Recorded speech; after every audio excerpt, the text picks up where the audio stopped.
Hello, hello. Today we're joined for another Other Ink Thursday, and I have my guest today is Amanda Lee Franck, who is a zine creator, an artist, a general fan of TTRPGs, and we've spent only a few minutes chatting before I started recording. So I'm going to learn a whole lot more just the same as you are, viewers. So, Amanda, welcome to my little show.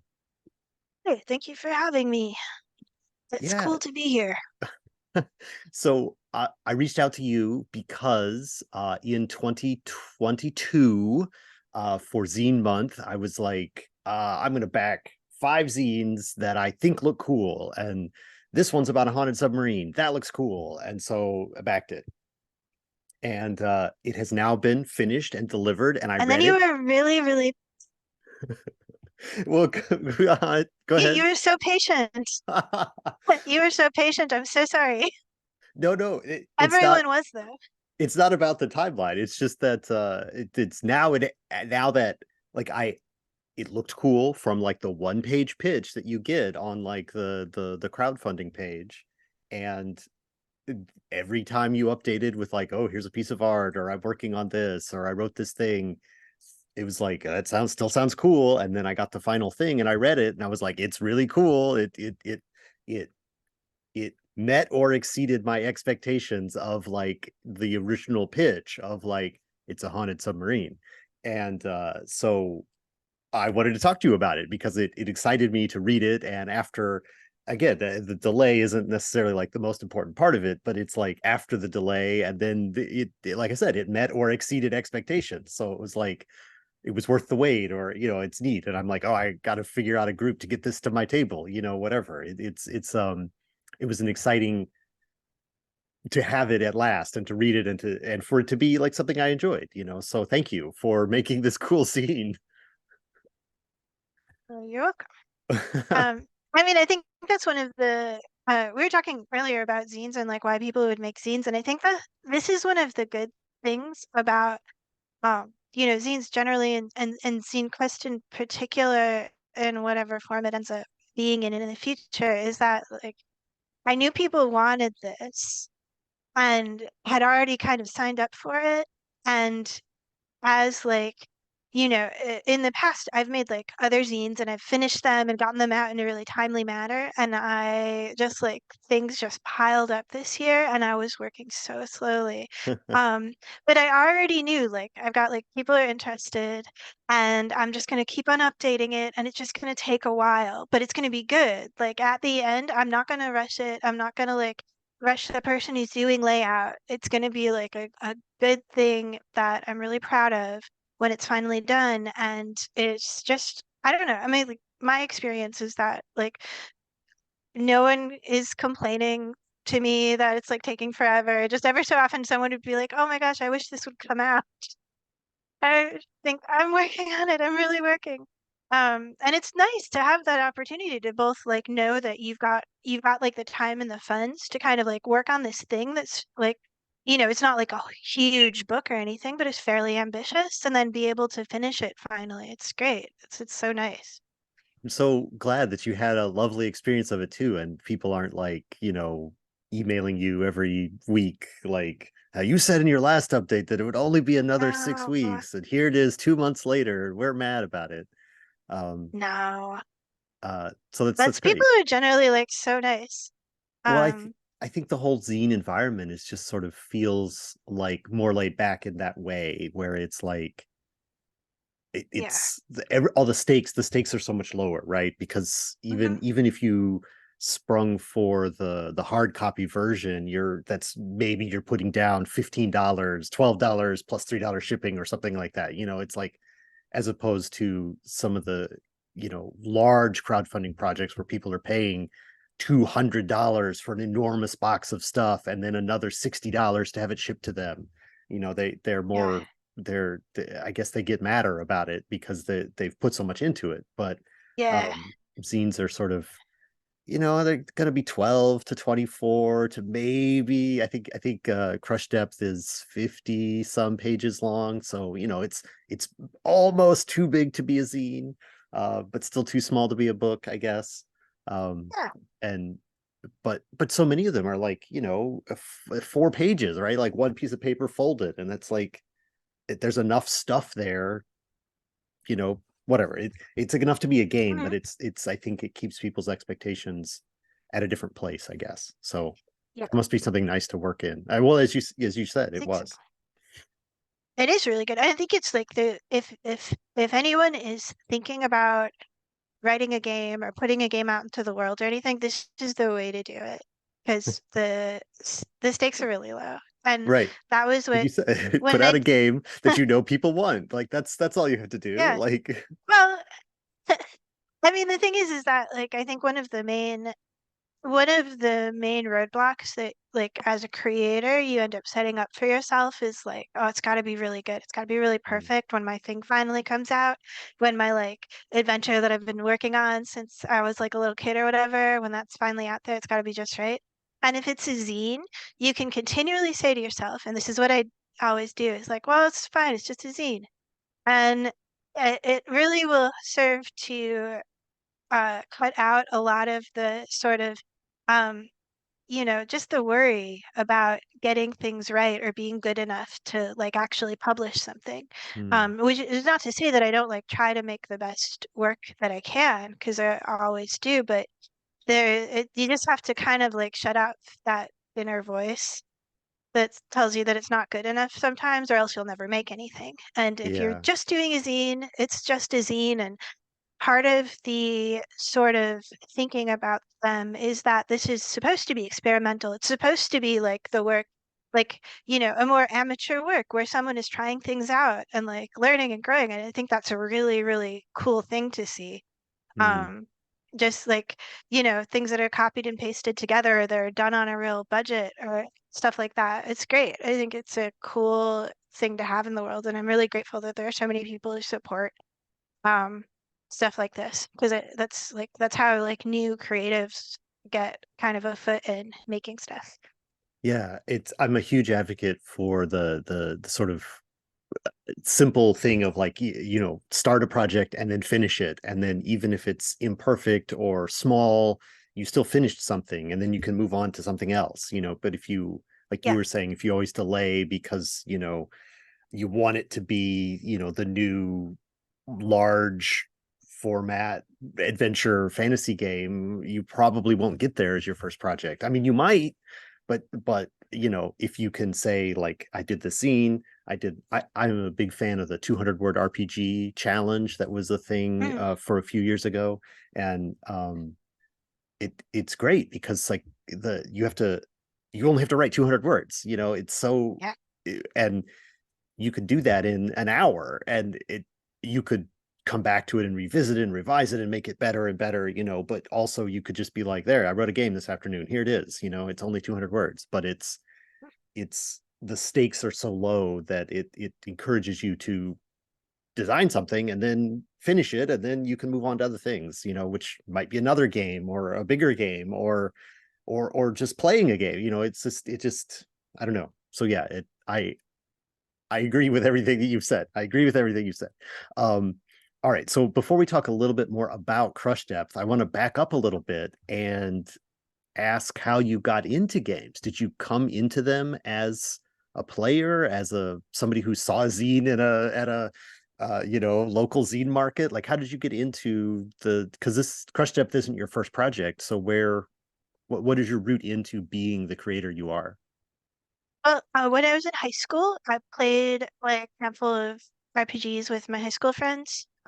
So like, uh, this is a long time ago, and we would, it was sort of like you're in high school, so you just stay up all night long, and at around midnight, you order one of those enormous, terrible pizzas that comes with a little table in the middle. And I still like remember those times extremely fondly. But then I didn't play at all. From then through like being in college, this huge like just nothing was going on. And then I met a couple of friends like after I got out of college in Chicago who were into RPGs and they set up a couple of games and it's like this is great. Like and they like introduced me to a bunch of like OSR creators and a bunch of like newer stuff that's been going on, you know, from since I was in high school. And the I don't know, it's just so inspiring. Like reading like the stuff that people are making up and the um just the, like all of these like crazy rich ideas that are on you know like on blogs or whatever. And it's really, really, really exciting. So we kept playing and I have this like regular group and eventually I was like, you know, I could maybe I could run a game. I could do this probably, right? And so that was the first scene I put out, the garbage barge. That was like the first game I sort of organized to run myself. The like actual finished scene was just basically I went through all of my notes and all of my little like maps and my like game text and everything and made it into something that other people could play. But like that was like the main thing that I've run for my friends. We have like 2 seasons of it that we played, and I think that covers just about everything. So that Like I started illustrating for RPGs, and then the Zine Quest came along, and I was like, I could probably like write something, and then I tried, and it was okay. So well, there you go. Uh, so that was so the you got a. I'm looking at your itch page now. That you got a mm, job on the garbage barge was yes. a as an adventure that you ran and then you wrote up Yeah, afterwards. the yeah, there's a whole it's like a whole setting that I made up out of whole cloth and then the adventure that I wrote for it is one of the it's like a little bit of it's like one adventure within that setting that I ran for my friends. Um but That's I love that there's such a. I mean, you said you had the high school experiences, but I love that there's such a short route from like, well, I played some Gonzo weird games, and then I thought like I could do this. Like, there's not that. I love that there's not a long gestation period of like playing everything and checking it out and thinking about it. You're just like, I mean, I could do it. Like, let me just write up yeah, this adventure. I mean I think that's the cool thing about RPGs is that something about the way like just to even if you're just playing like you know vanilla D&D or whatever, you're already participating in a creative manner Mm, because you're like playing a character. So you're like you're learning how to do improv. You're learning how to like you have to create your character's backstory. So you've got to like do a little writing there. So these are just every part of this like as a sort of artistic practice is kind of leading you down this path where you start making stuff on your own because you're already doing so much stuff on your own. I think it's really I think in the I think it's super unique and just like the world of people, things people do for fun. yeah. It's so participatory. It requires so much of everyone who's there, and it will like I didn't write like for other people before I started writing down these game things, and now I feel like oh, I'm kind of like I can write okay. Like I didn't think I could, but it turns out I can put a sentence together. I'm Yeah. actually okay at it. So, I mean that's really cool. I'm so grateful for learning that. That's cool. I mean, I think it depends on the kind of environment you're in too. If you've got like a somebody who's like an established forever GM and have the books and they have the minis and like here, pick your character from among the minis that I have, and then I'll do the game for you guys, as opposed to somebody that's like, oh, I did this adventure for 2 weeks. Do you want to run for 2 weeks? Hmm. It kind of is a it can there can be a different culture there, but it's great that the one you ended up in is the one that inspired you to do these other things. Um, so again, I'm looking at your itch page. So you got a Mm, job on a garbage barge, and then there's Vampire Cruise, yes. and then Crush Depth Apparition. So Yes. is there a through line, or does it just happen to be that you've got because they've got a similar like sort of layout look to them too. Yeah. It Well, they're all boat problems. boat Um, problems. yeah, I'm gonna so here's my like my grand plan for the future is that someday I'm gonna release all three as like an actual book, as a collection. It's gonna be called Bad Boats. Bad And then boats. maybe I'll like yeah, so I'm thinking I like do that and then I'll commission new stuff from other people who has like because I have a bunch of people who contributed to Garbage Barge. But that's like way in the future. And I don't know why they're all about boats. It just like is a really, it turns out that's like the best setting for an RPG. It's really good. It's contained. It's Yeah, instantaneously dangerous because like if something goes wrong while you're in the ocean, that's a yeah, problem. So you're already kind of like uh you're already kind of on shaky ground, and it's you can do a lot with it. I don't know, it's great. Self-contained. yeah. It's the bottle episode, you know. Mhm. Although, I mean, I don't know. That it's more expansive, right? Because you can like a cruise. I imagine Vampire Cruise is a cruise ship, so like a sizable boat as opposed to like a garbage barge. Well, the garbage barge is also very big. They're Oh, all, okay. the cruise ship. I've never been on a cruise, and I'm pretty sure I'm never gonna go on a cruise. But like, who knows what'll happen in life? But I did like I still get like spam from a bunch of cruise ships because when I was doing research for it, I like signed up for a bunch of brochures, and they've for years they've been calling me Oh. like, "Come on, don't you wanna go on our ship? No, That's it's stop like calling me." yeah, it's like the that itself is like a vampire legacy, like, please Mhm. invite me in. Um, It's exactly. all right. This is my one regret for Crush Depth Apparition is that I couldn't come up with a punchy title. I think it's real failing. I couldn't figure out how to be like, well, it just needs to be like Haunted Submarine, because that's what happens in the game, but Haunted Submarine is a bad title for a game, so I It's just had to do my best. I mean, I think Crush Depth is extremely evocative. That you just add anything after that, and then it's sort of like evocative, because you've already got the crush depth part of it. Yeah. That's just me. I mean, the original pitch that I saw was basically just a picture of a submarine, and it said crush depth apparition, and I'm like, I mean, sold. Like, click back this now. Uh, Like it you didn't need it, there wasn't a lot of work that you needed to do. So I think you may not be that happy with the title, but I think it works, or at least it worked on this backer. Um, so we said the name a bunch, crush mhm, depth apparition. So mhm. tell us a little bit more about it. Like, I mean, it's haunted submarine, but like Yeah. what?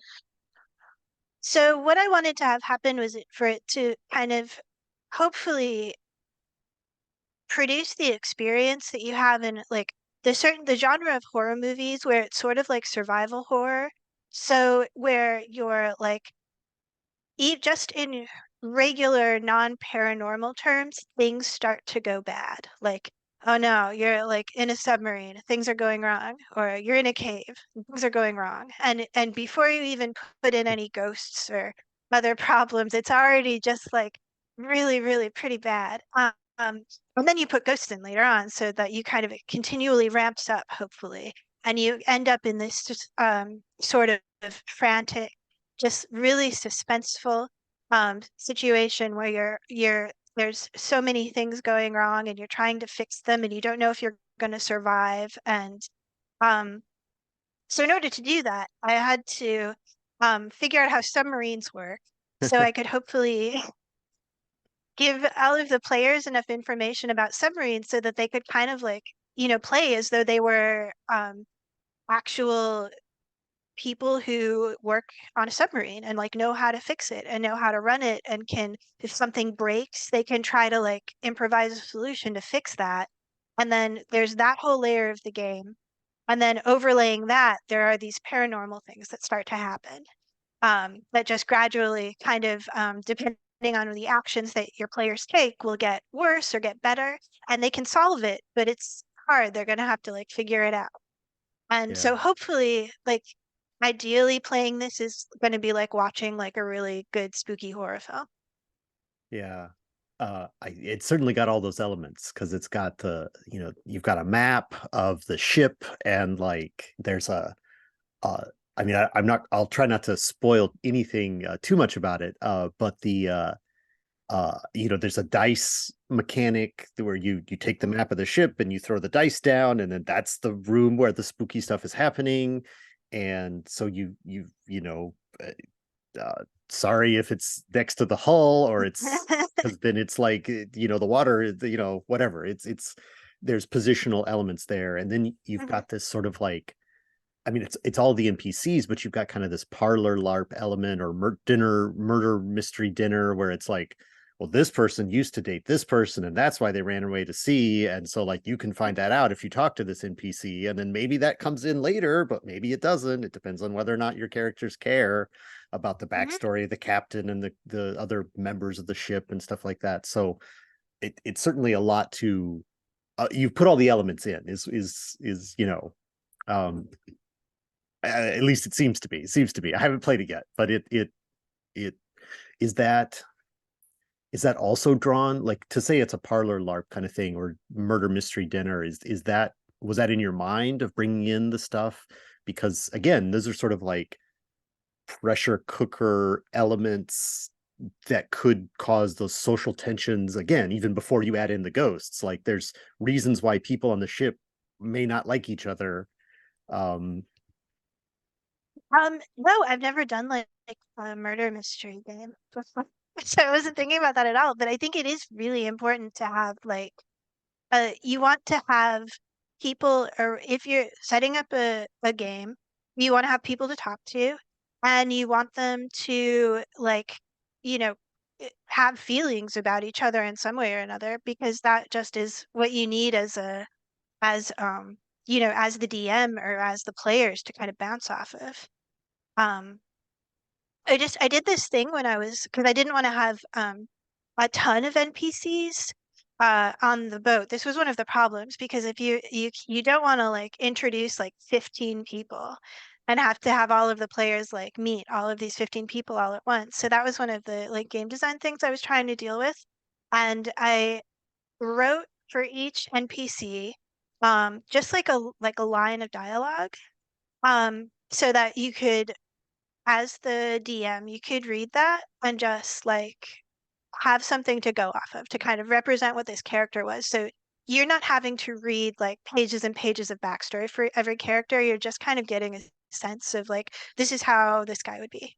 Um, and then the idea for playing the game is that you don't really introduce all of these people until they uh, uh, need to be introduced. So you sit down with all of your players, and when a player is like, "Well, I think I should, go to the engine room and talk to someone in the engine room," and then you introduce those characters at that point, so that you're not having to remember a ton of non-player characters. yeah. I have one element that I want to ask about also, which maybe gets into spoileriness, but there's some temporal shenanigans as well.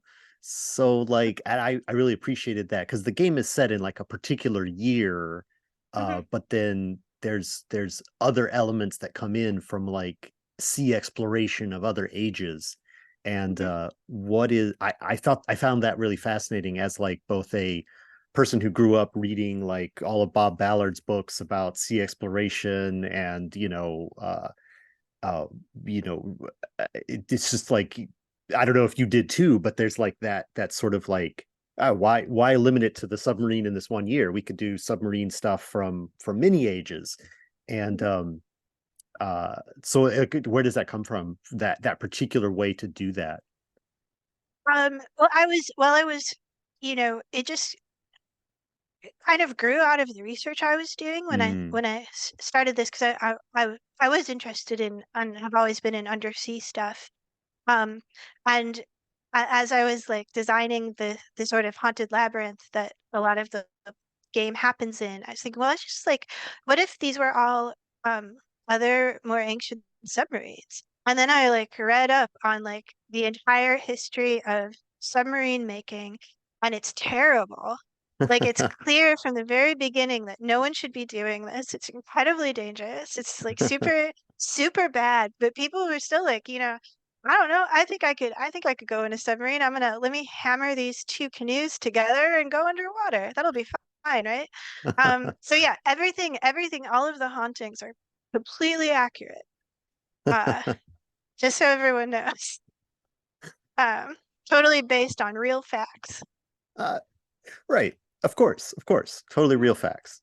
Yeah. um and what I mean, there's some facetiousness there, but there's also like there's some like clear inspiration, I guess. I find. So I found that pretty interesting element.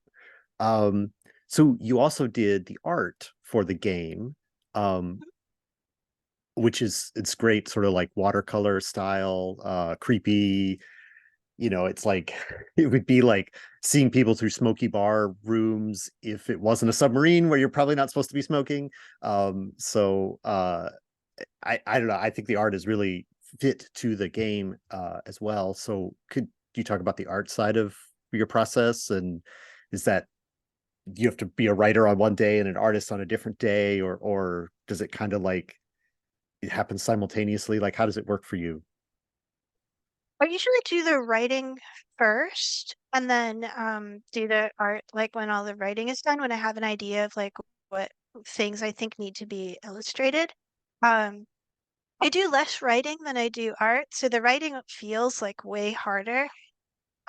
But the when I'm working on art for like my own pieces, because I illustrate other people's RPG stuff all the time too.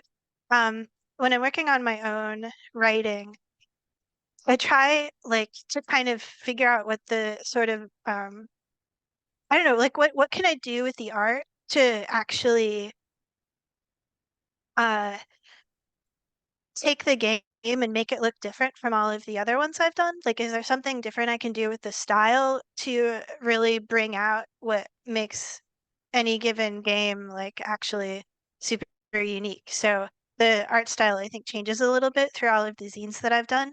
And it seemed like it was a really like the most obvious choice for Crush Depth to do watercolors because you can get all of these super creepy effects just by like getting the paper really wet and letting things drip down over the Right. page. And also I want to like try out new things all the time because it's fun to like learn a new style and work with different materials than I usually do. So So did you uh so was it actual like you did watercolor like in the real world, not just like watercolor yeah. brushes in a paint program, right? No, no, the actual physical real world watercolors. I go Cool, back and cool. forth. Like I do a lot of work digitally. It's really fast and like especially coloring digitally is so easy and it's like cheap and it's like just goes like works really well. But I do most of my drawings start out as just a like analog pen and ink. Like literally like pen that I dip into a jar of ink and draw with, Hmm. and then I photograph them and like I'll clean stuff up digitally, but there's a lot of I do a lot of stuff analog. That's cool. That's cool. I'm looking at I got art from an Mm. artist that is working on one of my games like right in front of me. It's he the same thing. It's like you draw it in ink and then scan it, and then you can add the cool effects or other cool effects, and so yeah, that makes Yeah, sense. it Is works there really well. is there a piece that I mean, there's a really creepy map. You mentioned the haunted Mhm. labyrinth. I was saving that one, but you mentioned it. So but that there's a map of the haunted labyrinth that, for the GM to help or the I don't know, submarine moderator. I don't Mhm. know, like um but that painting is itself a larger piece. But is there any other that may be your favorite, but is there a piece that is the favorite for you from this project? Oh, I think the painting of there's a painting in there of just like two men like smoking a cigarette, like one of them's like lighting a cigarette, that is like a full page in there, Hmm. and I think that one looks really good. I'm Yeah, very proud of that piece. yeah, that's Uh, the one that like the you shouldn't be smoking on a submarine. That was the one that I had in mind, where it's like yeah. they don't care, they're doing it anyway. That one is really good. And I have a layout person, Micah Anderson, who's also a game designer and makes really good games, and he did like such a beautiful job on the layout of this book. Like he made all of my art look twice as good. It's really great. Yeah, we definitely, that's what a good layout artist does, Yes. knock it all up to the next level. Mhm. Very happy to have worked with great layout people myself. Um, all right. So I guess we've talked about I'm looking at my list of like questions here. We talked about most of the things. Are there any, uh, I don't know. Is there any, I don't know. We mentioned that there was a delay. You work slowly on this. Are there any like sort of particular challenges that this project represented, or was it like other stuff got in the way that you couldn't work on it, or was there any Um, stories you want to share about like finally breaking through and getting the work done, or I don't know. It's just so the thing that really did me in on this project was I had got everything ready for Zine Quest. It was like in February or whatever, and I got it all done, and then Zine Quest was over, and I'm like, great, I'm gonna start working on the writing, get everything out in like a month or two. It's gonna be great. I had like my layout person all ready to go, and then I broke my ankle super bad, like as bad as you can. And wow. then and at first I was like, oh, this is fine because like I write with my hands. But actually what happened is that like I slept for an entire month because I was like regrowing all of my bones. Um, and I got behind on everything. It was Mm, crazy because I was like, so the recovery was like pretty rough.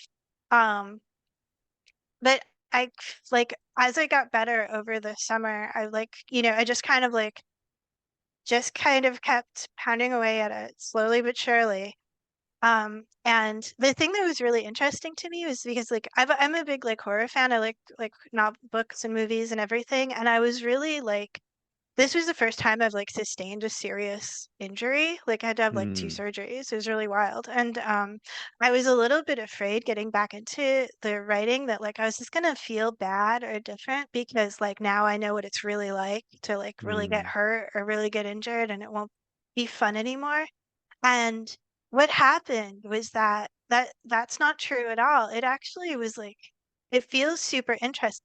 Like you write about there's a lot of like figures in the Crush Depth Apparition that have been you know, like people who have drowned and stuff or like really gross stuff. Like I tried to make it like really gory and really pretty bad.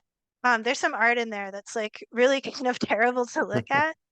Um, and after like going through this sort of like reality of bodily injury, it just made it feel like I don't know, it's like it's actually kind of nice to actually deal with that in art. mm, Um, like I feel like more than just being um like scared by those ideas or finding them kind of like interesting or like titillating, I guess. That having gone through like just like a tiny bit of that sort of thing, that you actually feel all of this empathy for the like, you've made up these characters that are all like weird and gross and they're scary, and then you feel like, oh, I know what they're going through. And I yeah, actually really want to write about this, and I want to put this in there because this is something that can happen to people. And I don't know, it was super interesting. It gave me this whole different perspective on the stuff that I was writing. Um, yeah. That and is it, that is interesting. um, anyway, so after that, like I got off the schedule with my layout person. I had to wait for him to like have time to actually finish the layout once all of the writing and the art was done, and that's why it came out so late. But it's like again, like I said earlier, I'm really like grateful and lucky that I have uh I just had the time to like actually finish this the way I wanted to Yeah, and make sure that it was I wasn't trying to rush it out just to get it done. It's like this is gonna be done when it's done. It's gonna be really good, and it's gonna take a while. That's all. right. Well, like I said at the beginning, I think it was worth the wait. It's a lovely little product, and it looks great, and feels creepy, and makes you want to try it out, put it on the table, and play it with some friends. So, Awesome. uh, thank you for talking me through the whole process there. I think that I've asked all the questions. So, is there anything that you're looking to promote next? Like, what are you working on next? And what's coming out? Like, you know, what's your next creepy boat game? Bad boats. I don't know what my next creepy book game is gonna be, but I bet I'll come up with one eventually. The thing that I'm working on right now is the main thing that I'm doing is uh I have a subscription page. It's on it's called Camaraderie. It's basically just like Patreon, except it's a co-op. Mm, And so it's like you can subscribe to someone's like Camaraderie page, and then they'll just put up like, whatever they want to. So I have a subscription page, and on it I've been doing like about every other month I do a short game. They're supposed to be 2 pages, but it turns out it's really hard to just do 2 pages worth of game. So a lot of them, most of them actually are longer than that. And there's like 7 of Yeah, just those up make more there work for now. yourself. That's fine. Yeah, that's fine. And then the other thing that I'm posting on there is once a month I do like a little collection of spot art. That's like it's like royalty free spot art. So if you're doing a zine or a game, you can just grab those, and they're like high resolution images, and put them up in transparent files so that you can just put them into your book wherever you want. And it's all like spaceships and like I don't know, like swords and stuff, things that people would find useful. Sure, sure. And they're totally like people are using them in their games every so often. I'll open up like a zine that I get and be like, oh, some of my stuff is in here. So it's really great. And uh, so I do that, and then I also, if you like subscribe at if you're like a $10 subscriber, every couple of months I just put out a call for spot art requests. And so you can request a bit of spot art of anything you want, and then that month's collection, it's like people's like I think I'm doing a lot of art of people's stuff that happens in people's home games, which is Hmm, super fun. that is Um fun. and yeah, lots of little like battle scenes or characters, and it's great. So uh that's what the main thing I'm working on right now. And it's been really nice because having this sort of like trying to do a bunch of short games rather than like a big zine is actually like I've been trying out a bunch of weird stuff. And it's a little bit like even lower stakes than making a zine is, so you can be Right. more experimental. And I think some of them are super good. And some of them are really weird. So, and they're all illustrated. Uh, Well, that all sounds fascinating and interesting. So where is how do we the, find that the if people want to you find that can and sign up? there's a link on my itch page to that, and that's Amanda Lee at itch.com. And the camaraderie pages it's camaraderie.co, but probably the best place to get to it is from amandalee.itch.io because it's got all the links on it. Yeah, I've Uh, got that page up here. Yeah, it's Blue under a Sky. bestiary and complete world atlas, which I should probably make that a little bit clearer. Yeah. Well, there you go. There There it because I is. was looking for camaraderie. I didn't see it, but there it is. Yeah, a bestiary and complete world atlas. It's right there on your Yep. page, like you said. So cool. I will also put those links in the description of this video, but Oh, dang, thanks. yeah, go to amandalee.itch.io and yeah, a large number of links there to delight and amuse Nice. the traveler. Anywhere else on the internet that people you would like people to find you, or is that just go to the itch page? That's where it Go all to the is. itch page. Yeah, All right, that's the Amanda. easiest place. Sure, sure. Thank you so much for taking time out of your day to talk to me about this scene and all your process and all the other stuff you got going on. It was I enjoyed this conversation a lot. Um, is there any other thing that you got any other final words for anyone watching this video? Nope. Uh, that's it. Okay, great. Again, thank you so much, and thank you everyone who watched. Thanks.